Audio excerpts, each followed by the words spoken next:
सोने और चांदी, इन दोनों ने हर किसी का गणित बिगाड़ा हुआ है। इसके साथ हर किसी का दिमाग भी खराब किया हुआ है, क्योंकि जिस तरह से भाव में एकदम से तेजी होती है, तमाम रिकॉर्ड टूट जाते हैं और उसके साथ में एक ऐसी बड़ी गिरावट जो हर किसी को परेशान कर देती है, मुसीबत में डाल देती है। फिलहाल चांदी के भाव में जिस तरह से कल से लेकर आज तक बड़ी गिरावट दर्ज की गई है, उसके साथ ही तमाम जो चांदी में निवेशक हैं वो फिलहाल परेशान है। और परेशान होना लाजमी भी है, क्योंकि जिस तरह से चांदी तमाम रिकॉर्ड तोड़ रही थी, जिस तरह से बढ़ रही थी, उसके साथ चांदी की तरफ लोगों का जो रुझान है वो तेजी से बढ़ रहा था। और अब एक बड़ी गिरावट फिलहाल सोने चांदी के बड़े कारोबारी मेरे साथ में है, बड़े एक्सपर्ट व्यापारी कह सकता हूं मैं, परचूनिया साहब। ये बड़ी गिरावट जो कल से लेकर के आज तक अ, दर्ज की गई है, समझ में आता है कि ये क्या चल रहा है, क्योंकि हर किसी की गणित जो है वो बिगड़ गई है। जिस तरह से हर कोई चांद सोने और चांदी की तरफ अट्रैक्ट है, उसके बीच में ये बड़ी गिरावट है। हाँ, बिल्कुल। कल से लेके जो 15 दिन में जो भाव तेजी हो रही थी, उसमें एकदम गिरावट आई है। आज 60-65 हज़ार रुपये भाव टूटे हैं। कल 385 पे हम बेच रहे थे, आज 352 हो गई है। तो इसमें गिरावट है, सोने में भी गिरावट है। कल 185 में सोना जा रहा था 10 ग्राम प्रति तोला, और आज 174 175 करीबन दे गया। अब गिरावट और बढ़ावट, ये तो नेशनल मामला, इंटरनेशनल मामला है जो चल रहा है भाव का। और इससे जो अभी आने वाले सावे हैं शादियों के, उससे काफ़ी जनता में रोष व्याप्त है कि इतने भाव क्यों हो रहे हैं। भाई साहब, एक लंबा वक्त आपको सोने चांदी के कारोबार को करते हो गया, ऐसी जो उठापटक है वो आपने पहले कभी देखी, और क्या आप इसकी वजह मानते हैं?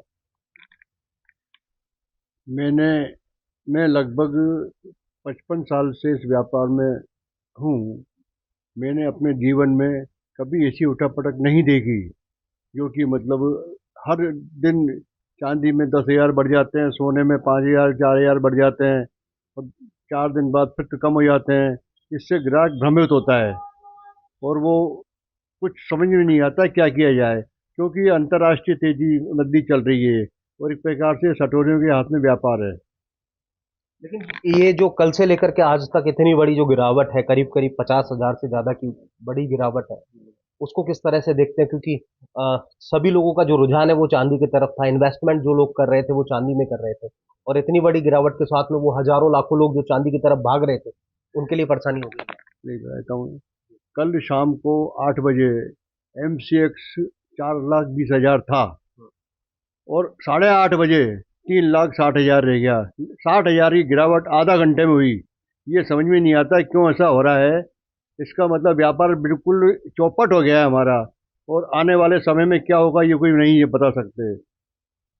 बिल्कुल, आने वाले समय में क्या होगा ये कोई नहीं बता सकता, लेकिन इतना लंबा अनुभव आपका है, तो फिलहाल ये सोने और चांदी की रेटें किधर जा रही हैं, इसका फ्यूचर क्या आप लोग देखते हैं बतौर एक्सपर्ट, अगर मैं आपसे जानना चाहूँ? फ्यूचर यही है कि फ्यूचर जो जिस तरह आयात बढ़ रहा है, निर्यात रोका है चीन ने, रूस ने, उससे चांदी के भाव लगभग बढ़ ही रहे हैं। और दोनों धातुएं बढ़ रही हैं। इसका रुख जनता पर बड़ा बुरा असर पड़ रहा है। जो जिसको 10 ग्राम लेना है वो 3 ग्राम सोना ले रहा है और अपनी शादी निपटाएगा कैसे न कैसे। लेकिन इन सब के बीच में फिलहाल जो ये भाव में चांदी के भाव जिस तरह से अभी है, उसमें क्या आप आगे और गिरावट की उम्मीद करते हैं, या ये बढ़ते हुए नजर आएंगे? इस पर कोई आपका आंकड़ा है? इसके बारे में अभी कुछ नहीं बोल सकते सर। ये चांदी का गिरावट, और हो सकता है कल गिर जाए या बढ़ भी जाए, इस मामले में बोलना। तो देखिए, ये वो एक्सपर्ट है जिनकी पुश्तें, अच्छा, आप कुछ कहना चाहते हैं? इसके बारे में तो हम खैर कुछ नहीं कह सकते, लेकिन हम चाहते हैं कि दोनों धातुओं के भाव कम हो, जिससे ग्राहक आए और हमारा व्यापार चले। देखिए, बहुत महत्वपूर्ण बात कही, क्योंकि जिस तरह से सोने और चांदी के भाव बढ़ रहे हैं, एक बहुत कॉमन मैन या एक मध्यम वर्गीय परिवार, एक गरीब परिवार जो अपने घर में किसी आयोजन के साथ, शादी समारोह के साथ, शादी के आयोजन में अपने बच्चों के लिए सोने और चांदी की खरीदारी करते हैं, उनके लिए अब एक बहुत बड़ी चुनौती सोने चांदी की खरीद बन गया है। और इन सब के साथ में ये तमाम वो एक्सपर्ट है जो सालों से, जिनकी पुरखें सोने चांदी का काम कर रहे हैं, वो भी अब कैलकुलेशन लगाने में से पूरी तरह से बैकफुट पर हैं, हाथ पीछे खींच रहे हैं कि कल क्या होगा, अगले पल सोने और चांदी के भाव के साथ क्या होगा, कुछ नहीं कहा जा सकता, क्योंकि अनएक्सपेक्टेबल है जिस तरह से भाव चढ़ रहे हैं और जिस तरह से एकदम से उतर रहे हैं। तो जवाब किसी के पास भी नहीं है, लेकिन आप अगर सोने और चांदी में इन्वेस्टमेंट कर रहे हैं या करने के बारे में सोच रहे हैं तो बहुत सोचिएगा, क्योंकि भाव का कुछ भी नहीं कहा जा सकता, कोई भी प्रिडिक्शन नहीं किया जा सकता। हिमांशु मित्तल, न्यूज़ 18 कोटा।